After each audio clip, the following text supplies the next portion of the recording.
ओम अमुदहस्ताय विद्महे आरोग्य अनुग्रहाय धीमहि तन्नो धन्वन्तरि प्रचोदयात्। नमस्कार, बहुत बहुत स्वागत है आप सबका हमारे YouTube चैनल पे। मैं आचार्य वासुदेव तिवारी उपस्थित हूँ आप सबके समक्ष एक बार फिर एक खास एवं महत्वपूर्ण विषय लेकर के। आप सब लोग समझ चुके होंगे मैं किस विषय की चर्चा कर रहा हूँ।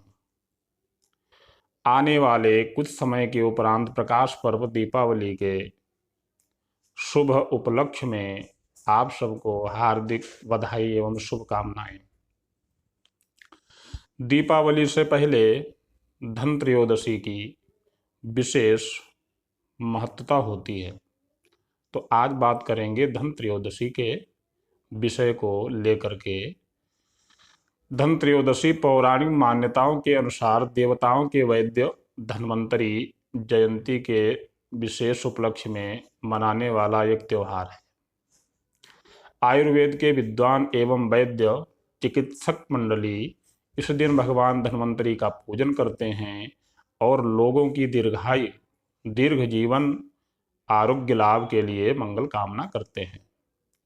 धन त्रयोदशी के दिन स्वर्ण व चांदी के नए पात्र आभूषण क्रय करने का अर्थात खरीदने का शास्त्रीय कारण। इस दिन लक्ष्मी तत्व कार्यरत होता है।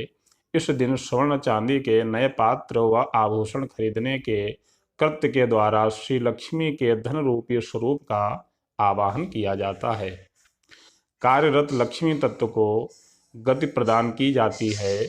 इससे द्रव्य कोष में धन संचय होने में सहायता प्राप्त होती है। यहाँ ध्यान रखने योग्य बात यह है, इस दिन अपनी संपत्ति का लेखा जोखा कर से संपत्ति ईश्वरीय अर्थात सत्कारिक के लिए अर्पित करने से धन लक्ष्मी अंत तक रहती हैं। व्यापारी वर्ग के लिए भी यह दिन विशेष महत्व रखता है। व्यापारी वर्ष दीपावली से दीपावली तक होता है। नए वर्ष का लेखा बहियां इसी दिन खरीदते हैं और सभी व्यापारी द्रव्य कोष अर्थात अपनी तिजोरी का तिजोरी का पूजन भी इसी दिन करते हैं।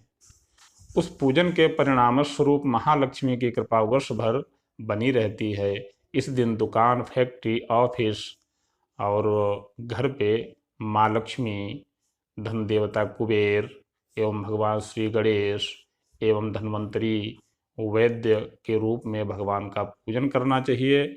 और इस पूजन को करने से अनेकानेक लाभ होते हैं। यथाशक्ति इस दिन हमें खरीदारी के लिए भी विशेष आयोजन करना चाहिए। खरीदारी हम कैसे करेंगे? खरीदारी के लिए वाहन, वस्त्र और जो भी हमने अपने दैनिक प्रयोग वाले सामग्रियों को नियम में या अपने रूल में सोच रखा है, उन सब चीज़ों को खरीद सकते हैं। सोना, चांदी, पीतल इत्यादि का भी इस दिन खरीदारी का विशेष महत्व होता है। इस दिन खरीदी हुई चीज़ों की वृद्धि 13 गुनी ज़्यादा होने की बात कही गई है, क्योंकि यह धन त्रयोदशी का विशेष महत्व होता है। तो उस दिन अगर आप कुछ नहीं खरीद सकते हैं तो पीतल ही खरीद लीजिए। पीतल भी उस दिन अपना एक बहुत महत्व रखती है। खड़ी धनिया, झाड़ू इत्यादि भी लेना शुभ माना गया है। उस दिन आपको कांच नहीं लेनी है और लोहे का विशेष कोई सामान न लें तो अच्छा होगा। अब हम बात करेंगे उस दिन विशेष खरीदारी के समय की। उस खरीदारी के समय में अगर देखा जाए तो खरीदारी करने से या कोई भी शुभ काम करने से उत्तरोत्तर वृद्धि होती है। खरीदारी के शुभ मुहूर्त प्रातःकाल 10:24 से प्रारंभ होंगे और 11:18 तक लाभ चौघड़िया में बहुत उत्तम मुहूर्त रहेगा। उसके बाद 11:48 से 1:12 तक अमृत चौघड़िया रहेगी। यह भी अति उत्तम मुहूर्त माना जाएगा। इस विशेष कालखंड में खरीदारी या जो भी आप कार्य करेंगे उसकी विशेष वृद्धि होगी, विशेष महिमा होगी, वह लाभकारक होगा। उसके अलावा यदि आप इस समय नहीं खरीद सकते हैं तो किसी भी समय धन त्रयोदशी वाले दिन आप किसी भी समय खरीदारी करिए, पूरा दिन खरीदारी के लिए विशेष रहेगा। शक संवत अनुसार कृष्ण पक्ष त्रयोदशी अर्थात धनतेरस 2 नवंबर मंगलवार 2021 दिन में 8:35 से प्रारंभ हो जाएगी। बुधवार को प्रातः काल 7:14 तक रहेगी। इस तिथि में पूजन का विशेष समय आप लोगों के समक्ष रख रहा हूं। महालक्ष्मी, भगवान गणेश, धनदेव, कुबेर, धन्वंतरी आदि का पूजन विशेष शुभ सायं प्रदोष काल वेला स्थिर लग्न वृष लग्न में किया जाएगा। 6:05 से 7:52 तक का जो समय रहेगा यह सर्वोत्तम मान्य है। इस समय में विशेष पूजन करने से विशेष शुभ फल प्राप्त होंगे। इस दिन एक और बहुत अच्छा मुहूर्त बन रहा है। जिन लोगों को कर्ज से समस्याएं आ रही हैं, कर्ज नहीं उतर रहा है या कर्ज बढ़ रहा है, तो उस दिन भौम प्रदोष का भी एक बहुत सुनहरा योग बन रहा है। उसमें कर्ज के लिए विशेष पूजन किया जा सकता है। उस पूजन के करने से आप बहुत ही जल्दी कर्ज से मुक्ति पा जाएंगे, कर्ज से आपको भार उतर जाएगा। और उस दिन मंगल और ऋणहर्ता मंगल स्तोत्र के पाठ कर लेने चाहिए। एवं जो भी आप अपने कर्ज उतारने के लिए विशेष पूजन कर रहे हों, वह पूजन उस दिन करना ज़्यादा लाभकारी होगा। उसके बाद यम दीप दान का भी करना उस दिन बहुत ही महत्वपूर्ण है।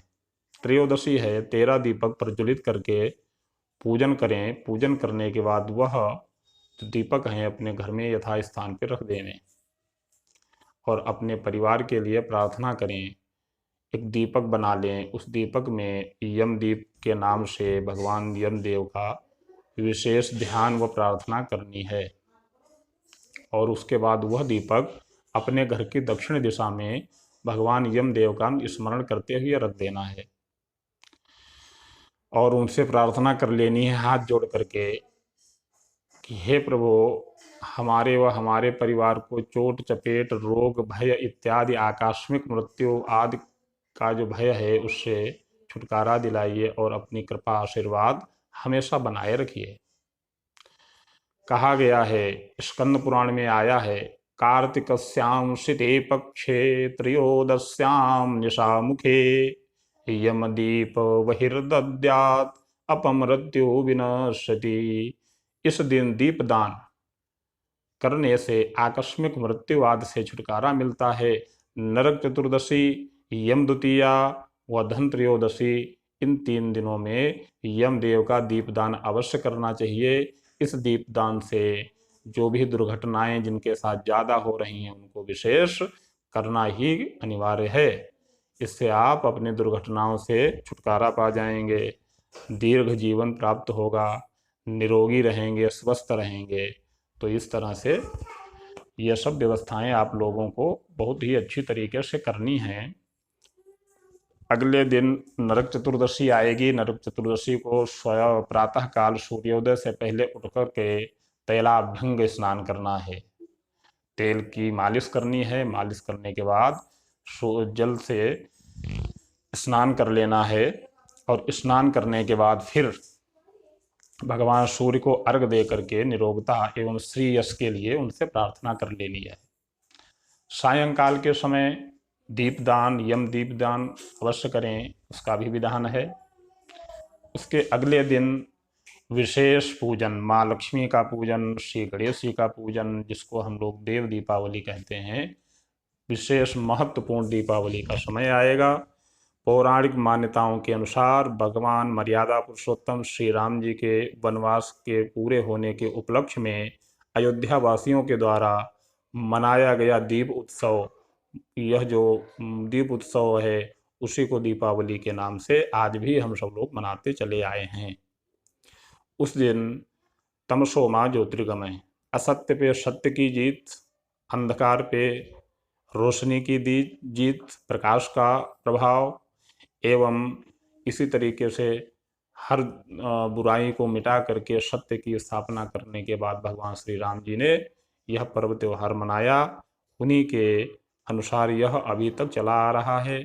सनातन धर्म के सभी धर्मावलंबी इस पर्व त्योहार को बड़ा ही हर्ष एवं प्रेम पूर्वक अपने परिवार एवं कुटुंब के साथ मनाते हैं।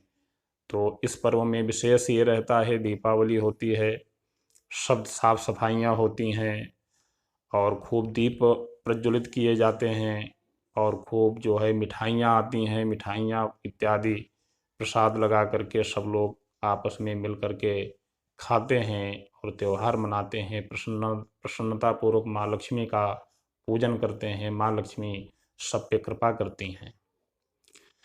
तो अब आपसे मैं एक निवेदन करना चाहता हूँ, इस दीपावली में आगामी जो भी समस्याएं हैं वो लोग आप अपने कमेंट बॉक्स में जाकर के लिख सकते हैं।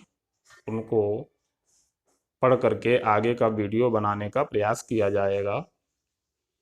और आप सब लोगों में से जिन्होंने अभी तक हमारे चैनल को सब्सक्राइब नहीं किया है, कर लीजिए, शेयर करिए एवं लाइक करिए और हमसे जुड़े रहिए। आगे आने वाले समय में इसी तरीके से विशेष जानकारियों के साथ मैं उपस्थित होता रहूँगा, आप लोगों को जानकारी देता रहूँगा। और मैं अंत में यही कहना चाहता हूँ कि आप सब लोग अपना प्रेम ऐसे ही बनाए रखें और आप सब पे माँ लक्ष्मी की कृपा बनी रहे। आने वाली दीपावली की विशेष हार्दिक शुभकामनाएं, मंगल कामनाएं हमारी तरफ से। माँ लक्ष्मी, कुबेर जी आपका हमेशा भंडार भरें एवं अपनी कृपा बरसाते रहें और आप सब लोग प्रसन्नतापूर्वक अपने अपने कार्य में विजय पावें। जय श्री राम, जय लक्ष्मी माता की।